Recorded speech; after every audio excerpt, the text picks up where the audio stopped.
How are you? All right, I'm just checking out our beautiful aquariums we have set up here at Pet World in Hampton. That's right, you know us, you love us. We've been here over 40 years, Pet World. And today we're going to show you how to set up your very first aquarium. All the tips and tricks that you need to know to be a successful fish keeper. Now, if you've already had fish before, maybe when you were a kid, you're thinking, you know, I'd like to set one up for my kids, or I'd like to set one up again. We're going to go through all the basics so you know what to do to have successful fish, okay? Now, there's a few things you need to understand. You can't just get a tank, fill it up with water, throw some fish in there. There's a lot more to it than that, okay? You want to make sure your fish are happy and healthy. They're in the right pH. They're in the right water temperature, all that good stuff. Now, of course, the first thing you're going to need is an aquarium. And I would strongly recommend an aquarium stand, too. Not you know, like an old dresser or something that you think you could put an aquarium on. Get an aquarium stand, because let me tell you, aquariums, especially the bigger you go, are extremely heavy. So you want an aquarium stand. You also want a hood, because let me tell you, if you have cats or little kids who stick their arms in there, you definitely want to have a hood. It's also going to prevent particulates and dust and stuff from settling on top of your water. And the number one reason you need a hood is because you don't want your fish jumping out of the tank.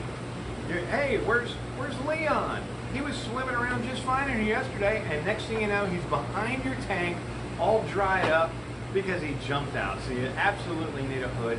And most of the hoods that they sell these days have lights built into them. A lot of the ones we sell. So you can get just a basic glass hood or a hood with a light built into it. It's up to you, but strongly recommend that for fish, okay? So let's see, you got your tank, you have your stand, you have your hood.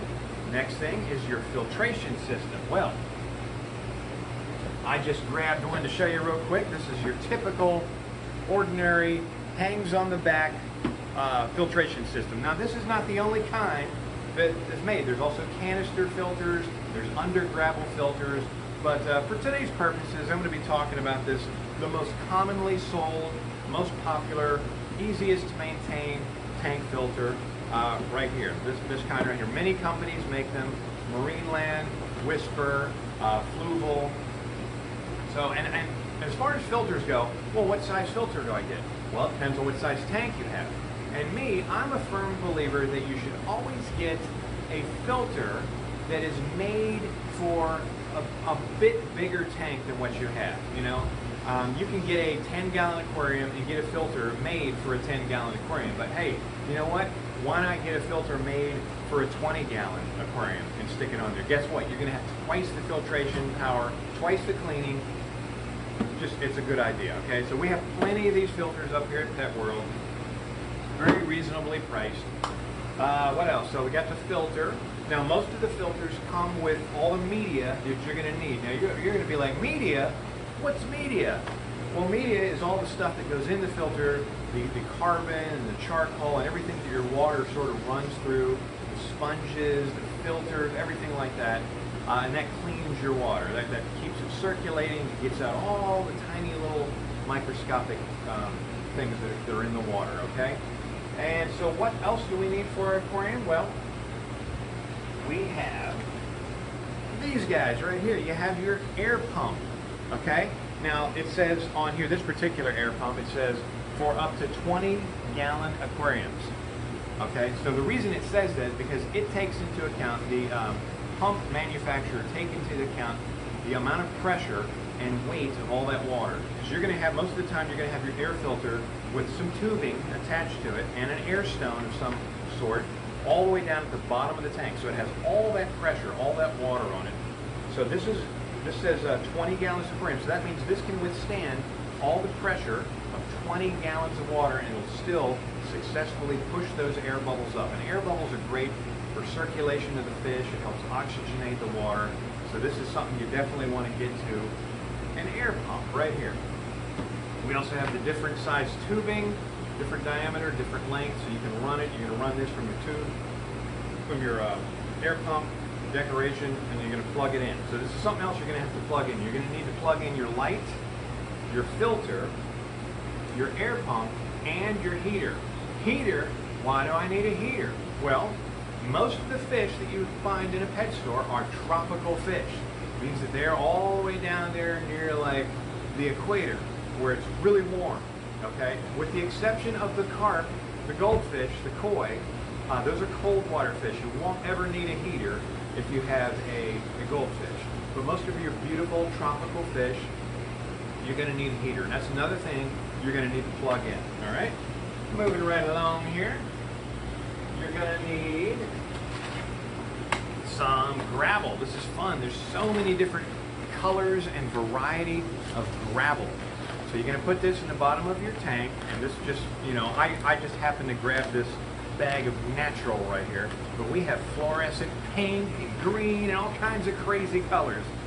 So gravel is something definitely too that, like if you have an algae eater in your tank, you know, they can just kind of cruise all over that gravel all day long and always have plenty to eat, because all that algae and uneaten food is going to settle on your gravel. All right. Of course, you got your net. Don't forget your net, so you can get in there and scoop in and get fish. We sell plants galore, and this is the funnest part right here. You'll love this. All right, remember I was talking about the air stone earlier? So you can hook up, look at this. Whoa, it's a whole pirate ship, and you got a skeleton dude there. We've got tons of this stuff, all kinds of fun stuff that you can run your airline through. And air, sometimes a lot of these will move. They'll sort of move around. Like I think this skeleton will like drink his bottle. There's just so much fun stuff, so many cool. Now, but keep in mind, depending on what kind of fish you get, you don't want to overcrowd your tank with decorations, and you want to give them room to swim, because every time you put something in your tank, you're taking away a little bit of space for that fish to swim around. So don't overdo it. But it's a fun way to say you in your tank. You can kind of pick your own favorite thing. All right? Now, speaking of gravel, check this out. Now, whether you have gravel or not, you're definitely going to need one of these for tank cleaning and maintenance right here. This is a siphon vacuum gravel cleaner, okay? So what this does, I clean, I'm a little bit too OCD, so I clean my tank like once a week. Most of the time, depending on what kind of fish you have and what you feed them and how often you feed them, you might not need to do that. Some people can get away with cleaning their tank once a month.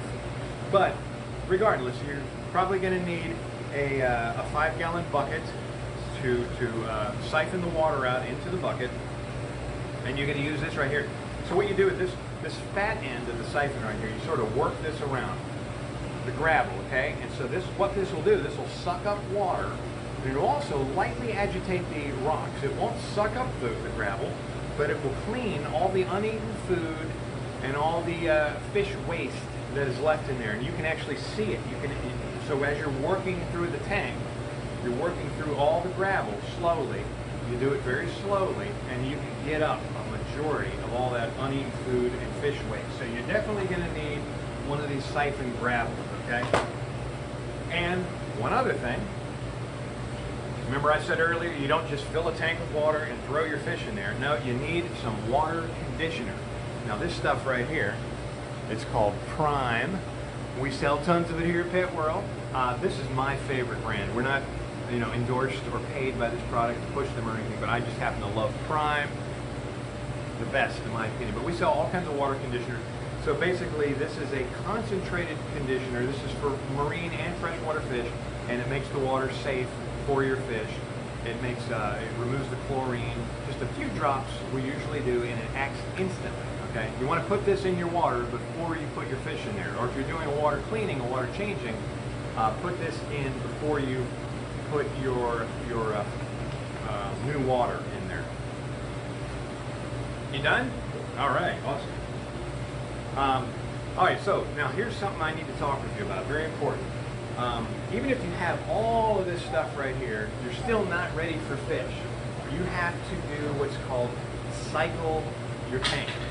Cycling your tank, which means you let it run for several days, up to a week. Some people even do it up to a month. You have to cycle your tank.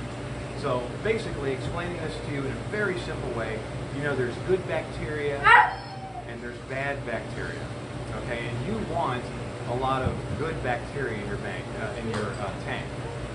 And the way this is all going to cycle through and everything. Sorry, my dog is just off camera there. So where was I? Oh yeah. So the good bacteria. So what it is, you're sort of creating a healthy ecosystem for your tank. Of course, you don't want ammonia and a lot of fish waste and all the bad stuff that builds up in the tank. But by just getting your tank started and letting it run for a while, this is creating healthy bacteria. Some people even put in a few fish and feed them for a little while. Like say eventually you want to invest in like some really nice fancy African cichlids or South American cichlids. You maybe get like a dozen guppies and throw them in your tank first and feed them every day and let them eat the food and then go to the bathroom and do all that stuff. This is going to create a healthy level of bacteria in your tank. And once you do this for a few days, up to a week, up to a month, then you're going to be able to. Now, here's the thing.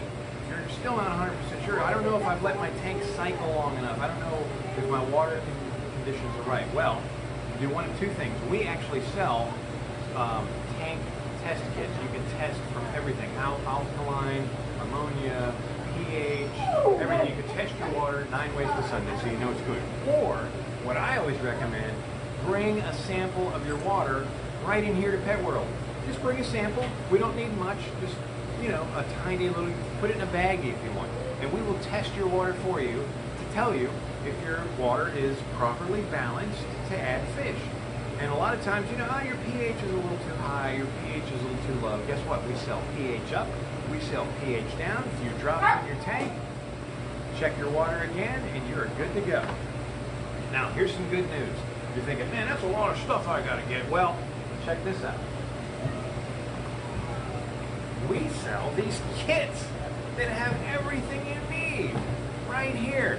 Man, check this out. This is just a basic 10-gallon kit. We have these all the way up to 55, 75-gallon kits. So you get your 10-gallon aquarium, you get your hood with a light, you get your filtration system, you get a heater, you get a thermometer so you can monitor. Most of the tropical fish are going to be between 75 and 80 degrees, okay, year-round, even in the dead of winter, so you definitely need that heater. You got fish food in here, just a starter pack. We sell much fancier food that you can get later on. We have the water conditioner in here. I do recommend the Prime, but there's a little packet in here just to get you started. You're still going to need the cycle, though. And you got your carbon, your media for your filter. You've got a net in here. Wow, that's cool. The only thing that's not in here is your aquarium plants and your gravel, and I think that's about it. Honestly, there's no decorations. If you want like an air pump with the tubing and the bubbler and some kind of cool design like that. But we got the whole kit here. And listen, if you still have any questions, you're not sure, you can just come on down here to Pet World and ask any one of the associates. We are trained experts in this stuff. We know everything, and if we don't know it, we'll find out by the internet or whatever. Strongly recommend you too also go on the internet, especially YouTube, and look up videos similar to this one, how to set up a tank. And if you're looking to raise a certain species, a certain type of fish, like an Oscar, tons of videos on YouTube of how to raise an Oscar, how to raise glowfish, how to raise guppies, how to raise the fighting fish, the bettas. It's fantastic. The internet is wonderful. Do a little bit of research. Just don't come rush out and buy everything all in one day and think you're going to set up your fish tank and put your fish in there all. Don't do it in that first day. Do it right. Take the proper steps so that your fish are happy and healthy and live a long, happy life. I'm Chris Kepix. Thank you for watching. That's what she said.